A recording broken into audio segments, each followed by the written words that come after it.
are the supplies that I'm using for my foundation paper pieced project that I'm calling Color Wheel of Teas.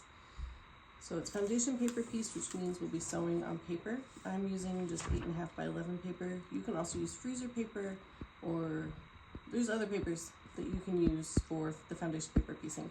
I sketched out my pattern. I didn't allow for the seam allowance, but I will remember it's there, and so I just printed it on computer paper, and I'm just using 8.5 by 11 that I've cut in half. I was able to get 2 parts per page. So you have the paper. For the first seam, for the first piece of fabric, I will use a little dab of washable glue just to hold it in place while I'm figuring out the other parts. So I use a glue stick just for the first piece of fabric.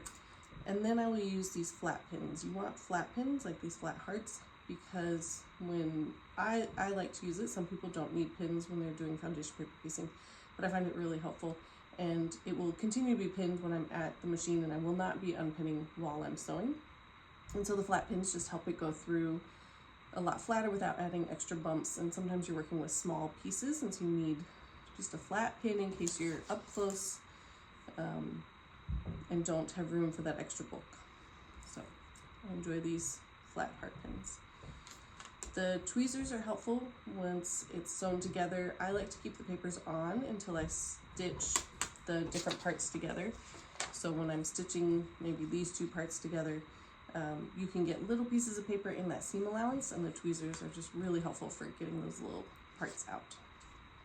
I also use a seam roller instead of an iron while I'm working on the different parts.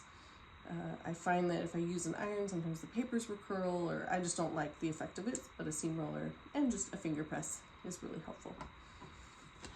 I will use an add a quarter ruler. I find this really helpful. It has a lip. You can also just use a regular ruler, but this lip helps me get a more accurate 1/4 inch measure without straining my eyes to find a 1/4 inch. On some rulers it can be hard to find that 1/4 inch line. And then I will use my rotary blade to cut each time I need to cut some fabric away. The larger ruler I primarily use, well, to cut out my fabric, but then also to cut the pieces to square them when all the fabric is attached and sewn on. And then I'm doing this project with t-shirts. The whole quilt top will be t-shirts.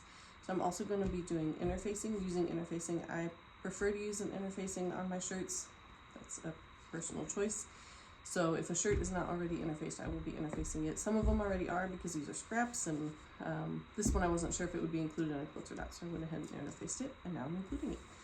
I've also labeled all my colors so that I can keep track of which color I assign to which aspect of the color wheel, and then just wrote those on scrap pieces of paper and attached them, and I plan to keep at least a scrap attached throughout the project in case I need to come back and refresh my memory on which color it is. That is the supplies that I will primarily be using for this project, and in the next videos I'll show you how I'm using these supplies to complete the Color Wheel of Teas.